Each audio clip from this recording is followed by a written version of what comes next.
Okay, hello everyone. Ang lecture natin ngayon pang General Psychology. Para sa mga estudyanteng kakapasok pa lang ng psych program, magandang pag-aralan natin to. The mind doesn't make sense without God. Actually, itong lecture na to ginawa ko to para sa mga psych majors. Pero kung hindi ka psych major, pwede mo rin namang panoorin. Para din malaman ninyo kung ano ba yung mga issues na meron kami in the field of psychology. Now, the main skill na gusto kong i-impart or i-share in this lecture is how to be deeper in our understanding about the human psyche. Sa Tagalog, paano mas lumalim. And by deeper, I mean two things. No? Ano ibig sabihin ng deeper? Anong ibig sabihin ng mas malalim na pagkakaunawa? Number one, yung pagkakaintindi natin, yung idea natin about the psyche, tama. Yun yung ibig sabihin ng accurate. Kasi in our mainstream psychology, marami ako nababasang mga psychological claims, mali, inaccurate, false. So, in this lecture, I hope, maituturo ko sa inyo yung isang way para more or less tumaas yung chance na yung mga conclusions na makukuha natin from psychology, tama. And number two, ang ibig sabihin ko ng deeper dito is para magkaroon tayo ng more effective interventions in making the mind better. Isa naman talaga yan sa mga goals ng pagiging psych major or in the future ng pagiging psychologist. Bigyan natin ng mga steps yung mga tao na pwede nilang gawin para mag-improve yung mental health nila. Now, the thing is, kung magiging effective ba yung intervention o yung program na ibibigay mo sa clients mo, depende yan kung yung assumptions ba ng intervention na yon tama. Kaya babalik ka rin dito sa number one By having an accurate understanding of the psyche, that will lead you to have better interventions in the future. Kaya connected tong dalawang to. Okay, so yan yung gusto kong i-impart in this lecture. Paano natin palalimin yung understanding natin about the human psyche para matupad natin itong dalawang bullets na to. Now, the key verse that I want to discuss in connection to this lecture is from 2 Corinthians 4:18. Maganda to, very powerful.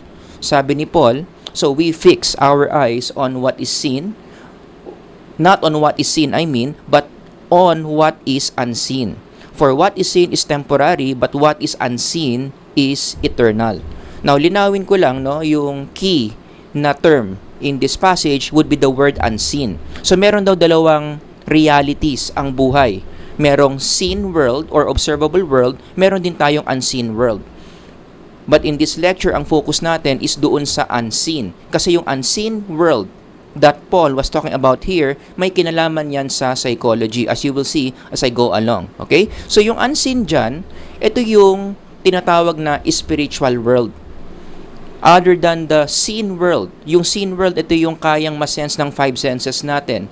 Yung kotse sa harapan mo, itong itsura ng mukha ko, itong itsura ng necktie ko, the voice that you are hearing, all information that can be absorbed by your five senses, parte yan ng seen world. In contrary, yung unseen world, yan yung tinatawag na spiritual world. Mga bagay na meron, in reality existing, pero hindi nasa-sense ng five senses natin. Kaya hindi natin sila directly na nararamdaman. And this spiritual world, sinong may gawa? By God Himself. Ang spiritual world, hindi pwedeng gawin ng tao yan. Kasi after all, ang mga tao, mortal beings like us, saan tayo nakatira? Sa seen world. The fact that we are residents of the seen world, wala tayong capability, wala tayong power na gumawa ng spiritual world. The ultimate spiritual being, who is God Himself, siya lang yung merong power to create the spiritual world. Okay? So, ano yung mga laman ng spiritual world or the unseen world? The following. Meron tayong morality, our sense of what's right and what's wrong. Hindi tao ang nagde-determine kung anong tama or mali.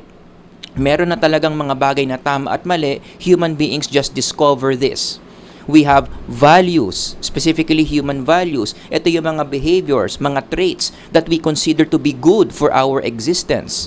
Pagrespeto sa mga matatanda, pagiging honest, or pagtulong sa kapwa, mga human values yan. Sa spiritual world, meron din silang mga locations. Meron silang mga specific na mga lugar such as heaven and hell. Ang spiritual world, meron ding mga laman na beings yan. Meron tayong mga lesser gods, not the big G ha.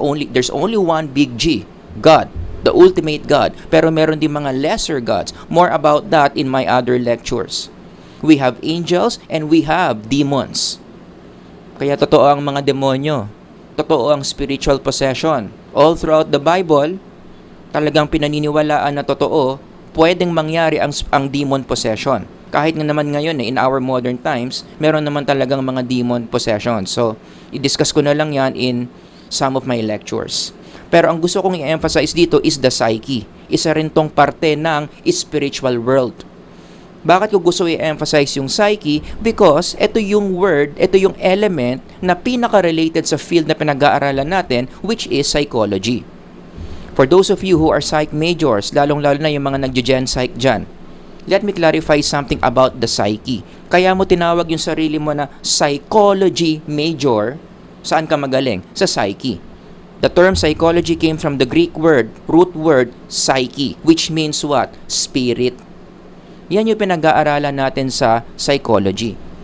So gusto kong i-clarify dito kasi marami mga students, ito yung misconception, iba yung brain sa psyche. Iba yung brain sa mind. Ang mga tao kasi pag narinig na psychology major yung isang tao, iniisip nila ang pinag-aaralan utak. Although meron naman tayong biopsychology where we study the brain, but it is not the brain. Hindi brain ang pinaka-pinag-aaralan sa psychology. Sino nag-aaral ng brain? Yun yung kanilang object of study, neurology. Pero ang object of study in psychology is the psyche. Okay, so the brain is the physical organ while the psyche is the being. It is the entity that exists that makes the brain work. Kaya sabi ko dito unequal. Hindi pareho yung psyche sa brain. You have to differentiate. Hindi kayo neurology majors. You are psychology majors. So anong focus nyo? Not the brain, but the psyche. Okay? Now, isa pang clarification, no, other than the psyche is not the same as the brain, ang psyche, hindi siya pareho doon sa thinking, feeling, and actions.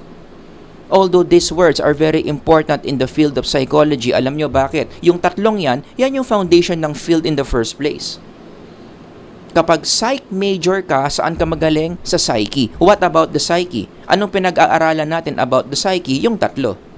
Paano mag-isip ang tao? Ano yung mga emotions na nararamdaman niya? Ano yung mga behaviors na meron siya? Yung mga issues na yan, under yan ng psychology. That's what makes our field distinct from other fields. So, ang isang psychology major, saan magaling? Thinking issues, feeling issues, behavioral issues. Yan ang foundation ng psychology. I-connect mo yan sa iba't iba pang mga subspecializations in psychology, yan yung common denominator. Kahit ano pa yan, Dev Psych, Cog Psych, Ab Psych, Clean Psych, lahat yan, ang pinaka-focus yung tatlo. Iba-iba lang ng topics, of course. Like sa IO psychology, ano yung thinking, feeling, and action sa workplace? Sa abnormal psychology, bakit yung thinking, feeling, and actions nagiging not normal or abnormal? You get the point? Pero we always go back to those three, thinking, feeling, and actions. So I hope you see the difference here. The psyche is the being, while thinking, feeling, and actions are the expression of that being. Pero hindi sila pareho. Thinking, feeling, and actions are not the psyche itself. Hindi ito yung pinaka-object of study natin.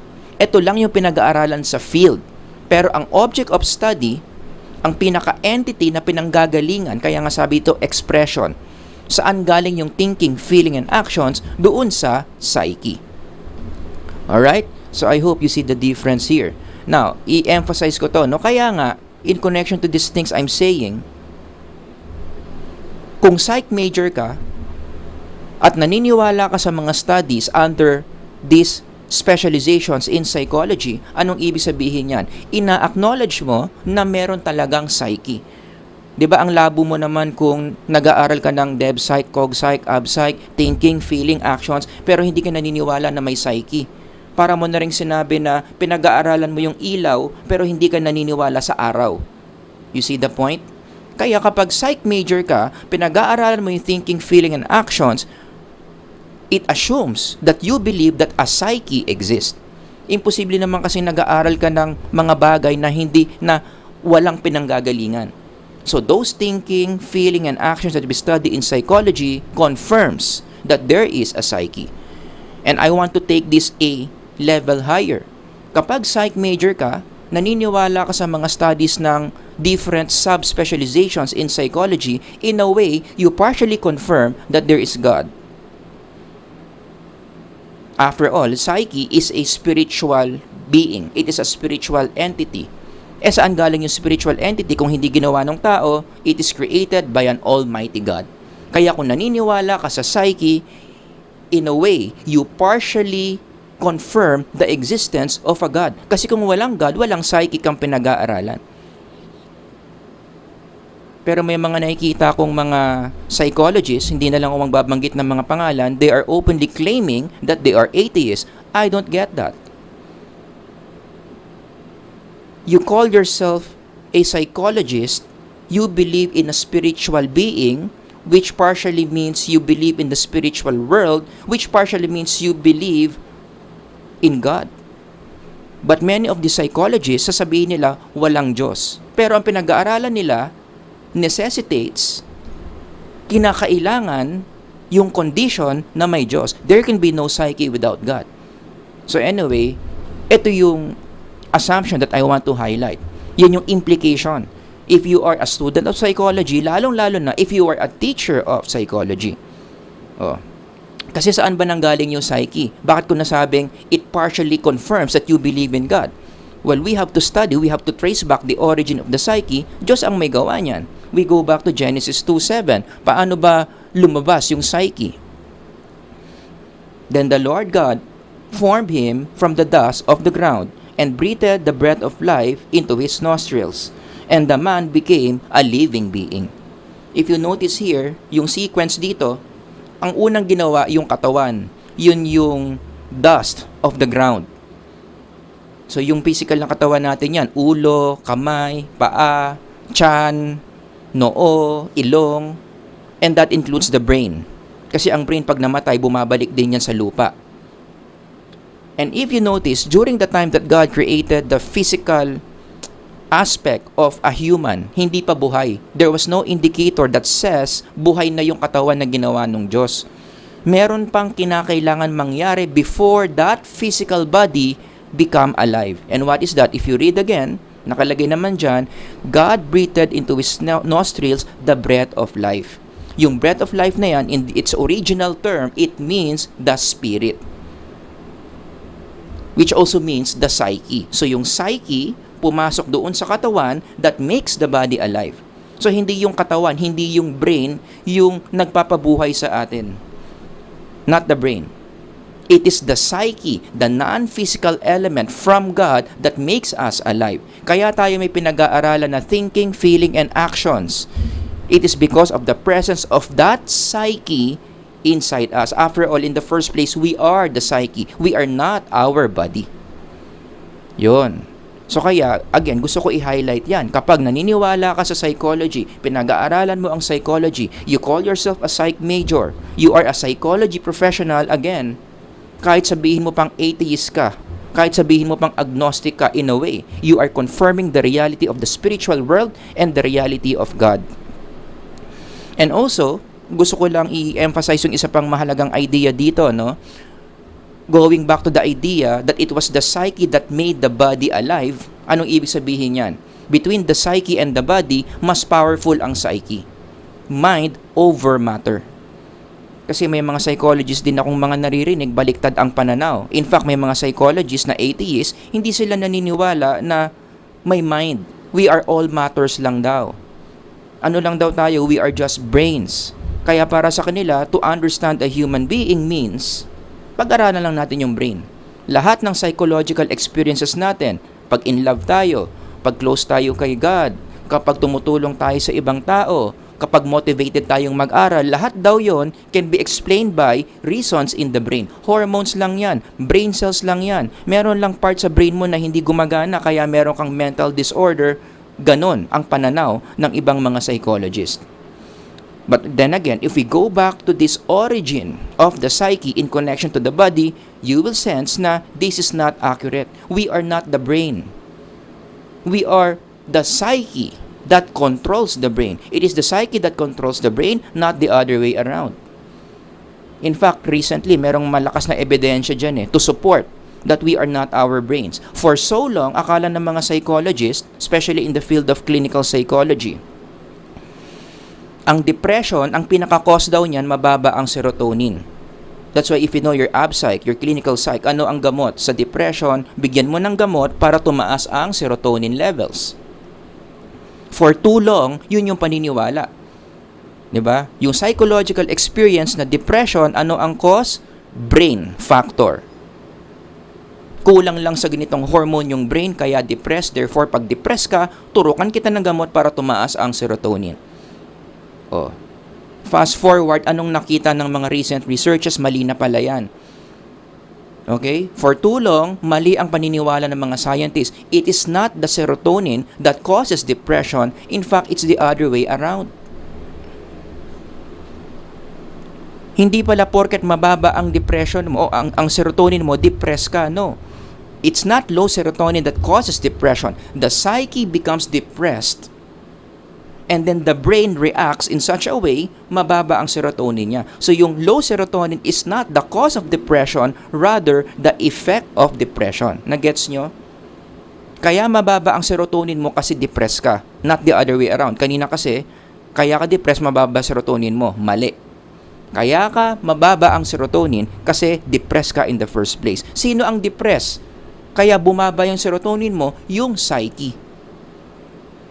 Not the brain. Kaya ang laki ng implication yan sa intervention sa depression. Ano yung traditional approach? Traditional intervention for depression? Gamot. Bigyan mo ng gamot para tumaas ang serotonin. Now we know it's wrong. If it's not the serotonin that causes depression, dapat papulitan mo yung intervention mo. Dapat ang intervention mo, spiritual intervention. Kasi yun nga yung may sakit, yung spirit, yung psyche. So yung intervention na ibibigay mo sa tao must have something to do with something spiritual, not physical. Now don't get me wrong, hindi ko naman sinasabi na lahat ng gamot that deals with mental health issues wag gamitin. Necessary pa rin yan, but we have to have the right perspective. Why do we use these medications? We use these medications to manage the symptoms, not to treat the condition. Nagigets ninyo? Iba kasi yun Iba yung nagbigay ka ng gamot kasi umaasa ka na yung gamot na yon mawawala yung mental health issue. No. Binibigay mo yung gamot na yon para yung effect, yung symptoms ng mental health condition mas maging controllable, para mas maging effective tayo sa pag-a-apply ng spiritual interventions na ibibigay natin doon sa client. Yan yung tamang perspective. Okay? So, lahat yan, sana na ipaliwanag sa inyo yung again, the necessity, yung pangangailangan, yung real meaning of the psyche. Okay, now, ito yung gusto kong principle na pag-usapan in this lecture. You cannot fully understand something if you don't know the source. We start with this principle para makita ninyo why it doesn't make sense to understand the mind without God. Okay? Ito yung starting point. Hindi mo maintindihan ng isang bagay kung hindi mo naintindihan saan to galing. Right? It doesn't make sense to study the light if you don't know something about the sun. Hindi mo maintindihan totally yung iPhone mo kung hindi mo iintindihin kung ano ba yung kumpanya na nag-imbento niyan. Ano bang history niyan?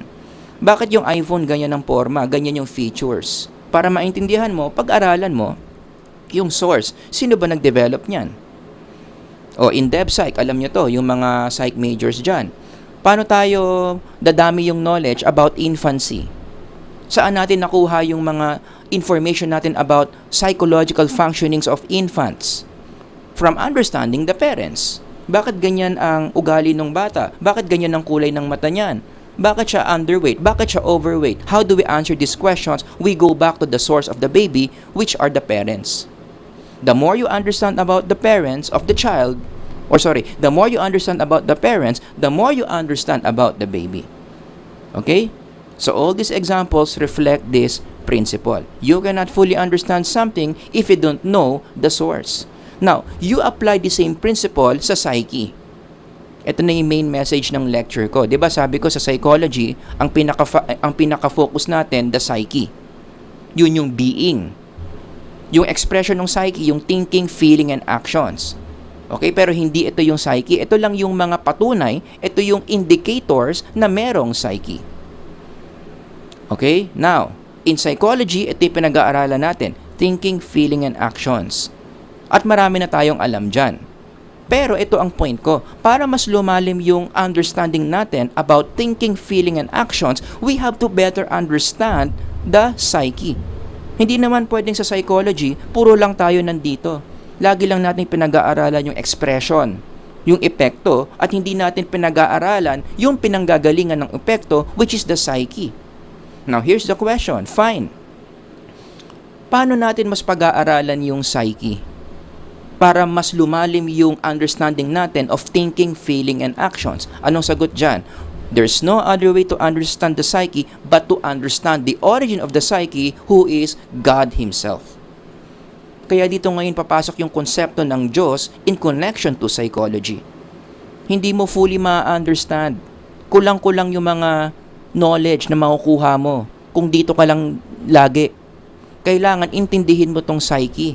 Ano yung nature ng psyche? Bakit ganyan yung lumalabas na thinking, feeling, and actions? Pero para pag-aralan mo yung psyche, anong gagawin mo? You understand where it came from, the God who created it. So you have to understand God better for you to understand the psyche better. And what is the best way to understand God? Through His Word. Yan ang paraan ng Diyos para maintindihan siya ng mga tao. Kaya sinulat ang Biblia. The Bible contains knowledge that will help us better understand the God who created the psyche so that we can understand thinking, feeling, and actions better. So I hope na gets nyo yung mga connect-connect ng tatlong yan. Okay? Now, for those of you na nakataas ang kilay, for sure, marami nakataas ang kilay ngayon, but hear me out. So, are you telling us na para mas maintindihan natin tong thinking, feeling, and actions, dapat magbasa tayo ng Bible? Anong sagot ko? Yes, that's exactly what I'm talking about. The Bible will help you better understand, deeper understand psychology. Mas lalalim ang pananaw mo, mas lalalim ang kaalaman mo kapag nagbabasa ka ng Biblia in connection to psychology. And what's my evidence? Ano ang suporta ko dyan? Anong say ng Bible sa psychology that we need to consult this ancient book? Ito ang sagot ko dyan. There are many biblical claims about the mind that are later on confirmed by scientific psychology. Between the two, mas matanda ang Biblia. And in the Bible, if you read from Genesis to Revelation, maraming psychological claims ang Biblia. Yun lang, yung psychological claims ng Biblia, wala siyang empirical data. Because the Bible was written out of revelation. Yan yung pinaka-method ng Bible to support its knowledge claims. Revelation from God. But the fact na yung mga psychological claims in the Bible, later on, na kumpirma na tama ng scientific psychology, it will give you confidence, it will increase. Patataasin yan yung validity ng Bible, yung karapatan ng Bible to claim about something about the mind. Diba? Kasi ang daming sinabi ng Bible about the mind that later on confirmed by scientific psychology. So, ibig sabihin yan, meron talagang karapatan ang Bible. Dapat nating irespeto ang Bible when it comes to what it claims about the human psyche. Some examples, baka naghahanap kayo ng mga ebidensya. The following are the scientifically confirmed biblical claims that later on confirmed by scientific psychology to be correct. Number 1, self-determination theory. Makikita mo sa Bible yan. Ito yung isa sa mga theories in positive psychology. So, ibig sabihin, before positive psychology, thousands of years before, the Bible already knows these things. Paano sumaya, to be more specific, in self-determination theory? Yan yung theory na yan. The Bible teaches that. Number 2, mindfulness.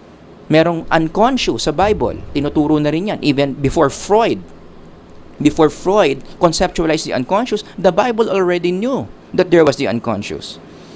Paano magkaroon ng positive identity? Paano maging mabuting magulang? Ano yung mga ways para maganda ang mental health mo? Ano ang positive effect ng meditation, especially meditating on God's Word? Anong effect niyan sa well-being mo? Sabi ng Bible, maganda. Number 8, yung power of prayer. Ano ang mga effects ng prayer sa psyche ng tao? Sinabi na ng Bible yan. Specifically sa stress. Paano bababa ang stress mo? Through prayer, and scientifically speaking, that was confirmed. Ano ang therapeutic effects of relationships? And most importantly, ano yung mga alam natin about a person's spirituality? Kasi totoo naman talagang may spirit. Even before modern psychology discovered that we are not our brains, that we are spirits in control of our brain, the Bible already established that.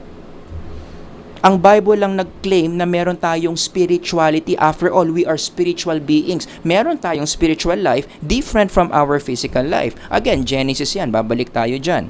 Iba yung katawan, iba yung espiritu. Sa Ecclesiastes, si Solomon, sinabi rin yan, "Then shall the dust return to the earth as it was, and the spirit shall return unto God who gave it." Iba ang katawan, iba ang spiritu. And in psychology, ang pinag-uusapan natin is yung spiritu. In connection to these passages, bakit? Totoo ba? May mga empirical evidence ba na talagang may spirit? O hanggang Genesis and Ecclesiastes lang tayo? Ang sagot, meron. In fact, ang dami-dami mga studies in the field of psychology that confirms na meron talagang spirit na dapat pag-aralan, na kailangan pa natin ng handbook for that. Alam niyo bang ibig sabihin ng handbook? Collection to ng mga studies, kinompile sa isang makapal na libro. Now, if the spirit is not true, there's no such thing as spirit. Sa tindi ng science, sa tindi ng process ng scientific method, for sure matagal na sanang na-confirm na walang spirit. Hindi na natin kailangan ng isang handbook where we talk about the spirit. Siguro isang journal article lang yung kailangan proving na walang spirit, and that's it. This field will not emerge. Hindi ganun eh.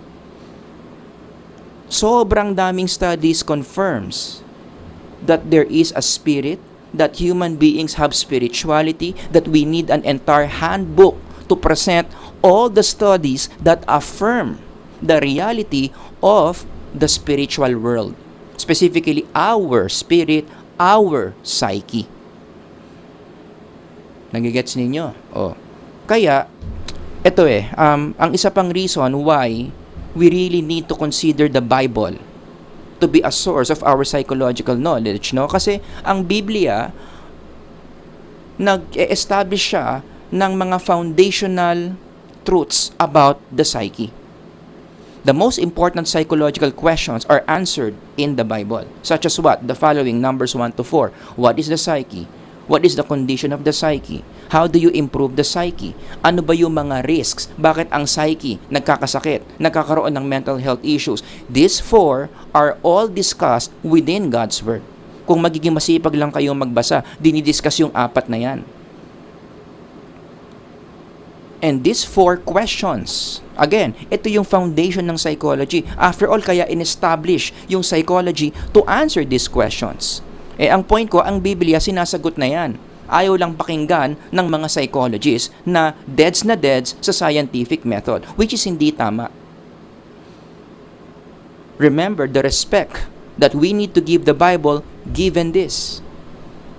Many years before science, before empirical data, the Bible already knew these psychological truths. At bibilib ko sa Bible, tama yung mga sinabi about these things na walang data. Can you imagine that? Di ba sa science ganon? Para tama sabihin mo, dapat may data ka. Ito, matindi. Walang data, pero tama. And I'm not surprised. You know why? Because the author of the Bible happens to also be the creator of the mind. Kaya mag-overlap talaga yan. Kapag may sinabi something about the mind in the Bible, for sure, totoo yun. For sure, tama yon. It will be confirmed scientifically. Kasi yung nagsulat ng Bible at yung gumawa ng psyche, iisang being, God Himself. Alright? So after all these things, no, na diniscuss ko, ano yung application natin? Ano yung pwede nating i-apply? Given this knowledge, I only have one general application. Let's give room to biblical insights in psychology. Pero itong application na to, maraming ways para magawa. And I'm going to propose 3 ways on how we can give room to biblical insights in the field of psychology. Number 1, or letter A should I say, dapat i-reject natin yung scientism attitude. For those of you not familiar, ang ibig sabihin ng scientism attitude, ito, naniniwala ka na ang truth, dinidefine lang yan ng scientific method. Kung walang scientific data or evidence, therefore it's not true. So lahat ng pinaniniwalaan mo dapat scientific lang. Dapat produkto lang ng scientific method. Mali yung ganyang approach. Because if you study the history of the scientific method, you will discover na itong scientific method pala, dinisenyo ito for the physical sciences. Ginawa yan para mas maging maayos yung pag-discover ng mga truths about the physical world. Let me emphasize, physical world. So ginawa yan para sa chemistry, sa biology, zoology, because yung mga pinag-aaralan in those fields are physical entities, chemicals, animals, rocks, oceans, atoms, molecules, so on and so forth. Mga physical beings yan eh. Pinilit lang yan ng mga forefathers natin in psychology na gamitin in our field para lang matawag tayong science. Remember, there was a time in our history ang tawag sa atin pseudoscience. Kasi yung mga pinagsasabi natin hindi based sa scientific method. I'm talking about the psychodynamic perspective or the psychoanalytic movement by Freud and others. Kaya marami mga tao pinagtawanan yung field natin. Hindi raw tayo scientific, though we call our field science. So anong ginawa ng mga behaviorist? Gamitin natin yung ginagamit ng mga hard sciences, yung scientific method. So pag-aralan natin yung thinking, feeling, and behaviors gamit ng scientific method para maging science din tayo. Para tumaas yung respeto sa atin na yung field natin science din. And they were successful. And in fairness, marami tayong alam about thinking, feeling, and behaviors using the scientific method. I don't deny that. Pero again, we go back to that framework, thinking, feeling, and actions, mga effects lang yan. Ang isang psychology major, ang isang psychology professional, hindi lang tayo dapat satisfied studying the effects, but we should know, we should also study the source of the effects. Yung spirit, yung psyche. Ang problema, non-physical nga ito. So kung non-physical yan, hindi mo pwedeng gamitin yung scientific method para pag-aralan yan. You need more than the scientific method. Hindi yan yung tamang tool para mas maintindihan mo kung ano yung spirit o yung psyche na pinanggagalingan ng thinking, feeling, and behaviors. What do you need? You need divine revelation. Hindi kaya ng scientific method yan. What do you need? Other than the scientific method, you need divine revelation to study the very nature of the spirit and the psyche that we study in psychology. Para mas maintindihan nyo, gumawa ko ng simpleng analogy dyan eh. Halimbawa, meron kang bagong washing machine. Gusto mong mas maintindihan yung washing machine mo. Gusto mong gamitin siya ng tama para hindi siya masisira, para ma-maximize mo yung function ng washing machine. There are 2 ways how to understand your washing machine. Number 1, trial and error. Bahala ka mag-trial and error dyan. Bahala ka mag-experiment. Gano'ng karaming tubig, gano'ng karaming sabon, ano yung pipindutin, ano yung papaikutin, ano yung pipihitin, bahala ka. Pero ang danger nun, mataas yung chance na yung mga ginagawa mo mali. At yung mga ginagawa mong mali, baka ikasira pa ng washing machine mo. Gagastos ka pa sa pagpaparepair. Imbis na nakapaglaba ka na kaagad. Got that? Yun yung scientific method. Trial and error. Pero may danger. Paano kung mali ka? Hindi lang naman washing machine yung pinag-aaralan natin dito, espiritu natin. We cannot afford to have these mistakes coming from the scientific method. Kaya going back to my washing machine analogy, ano ang tamang way? Mas tamang way, mas safe na way to better understand the washing machine, basahin mo yung manual.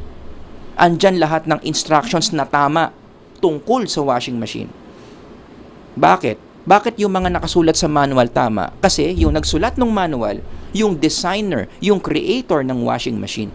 Kaya makakasigurado ka kapag in-apply mo yung mga bagay na nakasulat sa manual, eksakto, tama.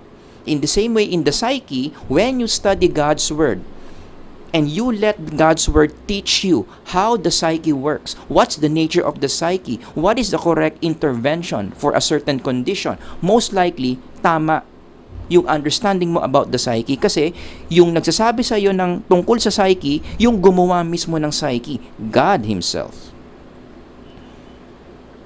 That's why if you're a psych major, if you're a psychology professional, you really have to consider, you really have to give credit to what the Bible has to say about the mind. Kaya in connection to this idea, I disagree with this kind of attitude. Yung sinabi ni Richard Dawkins, the world's most popular atheist. Anong sinabi niya? I am against religion daw. Because it teaches us to be satisfied with not understanding the world. Just the opposite. When you study the world, or when you study religion, when you let God teach you, you understand the entire world. The Bible teaches you something about the physical world. The Bible teaches you especially something about the spiritual world. So, ang Bible, hindi niya hinihinto na mag-isip ka about the world that we are living in. It gives you deeper insights about those two worlds that are in reality existing, the physical and the spiritual. Siguro, ayaw lang ni Dawkins yung tinuturo ng Bible. But it doesn't mean that the Bible wants you to stop thinking. Iba kasi yun eh. Iba yung sabi ng Bible, huwag kang mag-isip. Iba yun sa ang Bible, tinuturuan ka ng reality. Siguro ayaw niya lang yung tinuturo ng Bible. Kaya ang interpretation niya doon, ang Bible, tinuturuan tayo na huwag mag-isip. Okay? Letter B.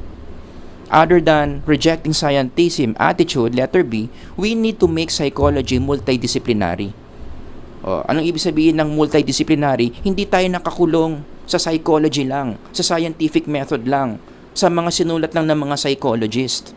We need to be more open to other sources in better understanding the psyche. The psyche is very complex. Hindi kayang i-capture yan ng isang field of knowledge lang.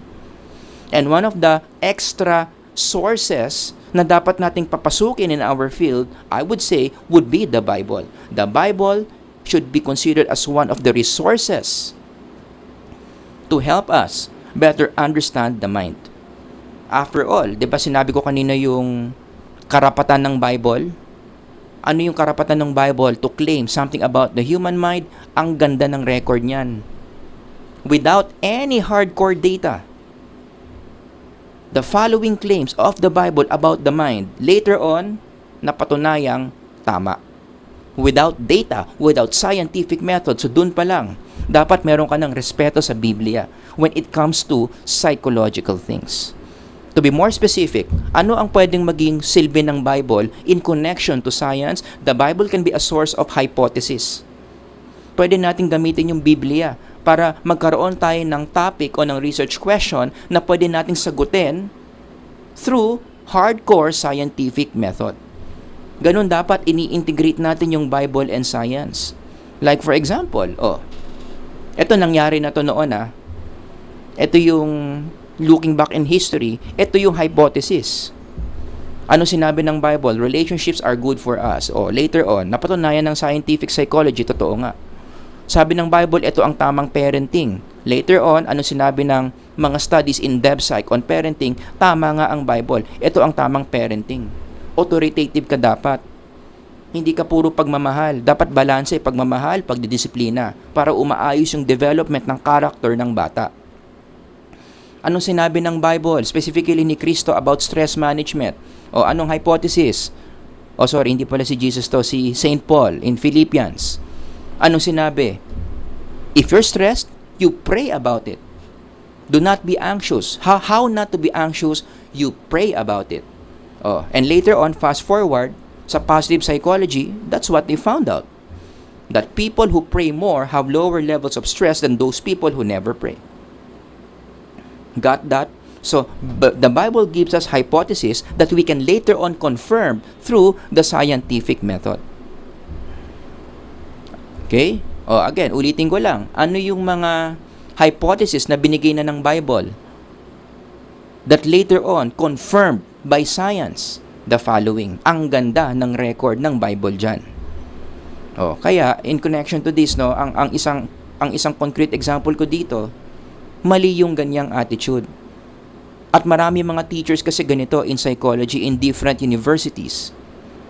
'Di ba? When you share ideas about the Bible in connection to a psychological lesson, nagsabi ka ng Bible verse in connection to the unconscious, nagsabi ka ng Bible verse in connection to personality, marami mga prof ng psychology tataas ang kilay. Kasi maraming prof ng psychology, hindi naman lahat atheist. Hindi naniniwala sa Diyos. Anti-religion. Oh. Kaya ako disagree ako dyan. When somebody says, especially a teacher, we should separate religion from science, I beg to disagree. Religion can reinforce science, science can reinforce religion. Hindi totoo yung teachings na ang religion at ang science magkontra. Gawa-gawa lang ng mga atheists yan. If you study the history of science, you will sense that religion and science are not at all in war. Hindi sila magkaaway. They are two different tools that can be used to understand the entirety of reality. Kasi may dalawang reality, the spiritual reality and the physical reality. Anong ginagamit to understand physical reality? Scientific method. Anong ginagamit to understand the spiritual reality? The Bible. Kaya sabi ni Einstein, science without religion is lame. Religion without science is blind. They reinforce each other. Kaya kung may nakinig kayong prof na medyo ganyan ng attitude, ito yung isipin nyo, yung tinuturo ko. Hindi dapat ganyan. And last one, letter C. Okay? Ano yung letter A? Reject scientism. Letter B, make psychology multidisciplinary. And letter C, ito sa tingin ko dapat, baguhin natin yung curriculum natin, dagdagan natin ng subject. Spirituality psychology must be one of the required subjects that we need to be offering in different undergraduate and graduate programs. Unfortunately, hindi ganyan eh. Halos lahat ng curriculum na nakita ko on psychology, walang subject na spirituality psychology. Marami mga schools not willing to have spirituality psychology as one of the topics in the field of psychology. Now, for those schools na may ganyang attitude, ito ang tanong ko. And I also ask this to all psychologists in general in our field. Why aren't we talking about the main thing that we study in the field? Huwag natin kakalimutan ano ang root word ng psychology, psyche, the spirit. So why not study the spirit more in our field? And one of the ways to do that, pag-aralan natin yung spirituality psychology. Dapat may ganyang subject other than IO, other than DevPsych, other than AbPsych, Clinical Psych. Dapat meron tayong spirituality psychology. Hindi lang dapat to elective. This should be one of the requirements. Kasi ang weird natin, kapag wala tayong ganyang subject, di ba? Again, I go back to this. We talk about the psyche. We study about the psyche. As professionals, you deal with the psyche. Pero, hindi natin binabasa yung mga ganyang studies. All about the psyche, the existence of the psyche. Alright? So again, ulitin ko lang, ito yung tatlong applications ko in my lecture today. Reject scientism, make psychology multidisciplinary, and dagdagan natin, dapat gawing requirement yung pag-aaral ng spirituality psychology as a subject. So to go back to my question that I wanted to answer in this lecture, how to deeper understand the human psyche? Anong sagot ko? We go back to this framework. Hindi mo pwedeng palalimin ang kaalaman mo about the psyche hanggat hindi mo pinag-aaralan yung creator ng psyche, who is God. And if you want to understand God better, that's the entire purpose of the Bible. The more you study God's Word, the more you understand the psyche, the more you become accurate in the way you deal with human thinking, emotions, and actions. Kaya marami mga psychologists ngayon, mababaw ang kaalaman sa psychology kasi hanggang dito lang eh. Ayaw nila pag-usapan to, lalo na to. Wala, kung ganyan ang attitude mo, magiging mababa ang success rate mo in dealing with human thinking, emotions, and actions. Huwag na natin ulitin yung ginawa na error ng behaviorism. Alam nyo yan, yung mga nag-theories of personality. Diba? Ang behaviorism kasi yan yung ginawa. Actually, mas matindi pa nga yung behaviorism. Tinanggal nila yung thinking, tinanggal nila yung feeling. Dito lang tayo. Psychology is all about human actions. Walang psyche, walang Diyos. After all, marami mga behaviorists, atheists. At first, behaviorism was successful. But later on, ano nangyari? They realize marami silang mga understanding about human beings, about psyche, super kulang. Because you cannot entirely understand a human being kung puro ka lang behaviors. After all, we are not our behaviors because we are spiritual beings in the first place. Kaya doon na ngayon pumasok ulit yung cognitive psychology. So sa cognitive psychology, anong ginawa? Isama ulit natin yung things inside us. The expressions of the psyche. Merong thinking, merong feeling, other than actions. Nagigets ninyo? Again, go back to this framework.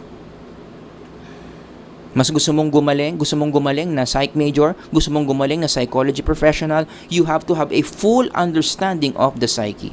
Here's the framework. Study the effect, but study the source. Most importantly, study the source of the source, who is God Himself. Alright? So yun lang yung ating maikling lecture tungkol sa topic na to. Kung meron kayong mga questions or comments, ilagay nyo lang dyan sa comment section. Sir Howard here. Hanggang sa susunod na lecture. God bless everyone. Bye-bye.